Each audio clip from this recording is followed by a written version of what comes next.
ফরিদপুরে কামাল ইউসুফ স্মৃতি সংসদে দিনব্যাপী বিনামূল্যে চক্ষু ক্যাম্প অনুষ্ঠিত। ফরিদপুরে চৌধুরী কামাল ইবনে ইউসুফ স্মৃতি সংসদের আয়োজনে দিনব্যাপী বিনামূল্যে চক্ষু ক্যাম্প অনুষ্ঠিত হয়েছে। বুধবার সকাল 10টা থেকে বিকেল 5টা পর্যন্ত প্রেস ক্লাব মিলনায়তনে বিনামূল্যে এই চক্ষু ক্যাম্প অনুষ্ঠিত হয়।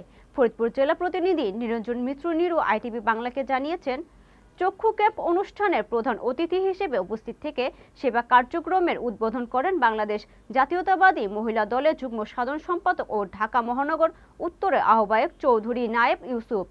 কামাল ইবনে ইউসুফ স্মৃতি সংসদের সভাপতি ও যশোর শিক্ষা বোর্ডের সাবেক চেয়ারম্যান ABM সাত্তারের সভাপতিত্বে অনুষ্ঠানে বিশেষ অতিথি হিসেবে বক্তব্য রাখেন ফরিদপুর বিশিষ্ট সমাজসেবক চৌধুরী ফারিয়া ইউসুফ, মুসলিম মিশনের সাধারণ সম্পাদক অধ্যাপক M A Samad, Faridpur press ক্লাবের সভাপতি কবিরুল ইসলাম সিদ্দিকী।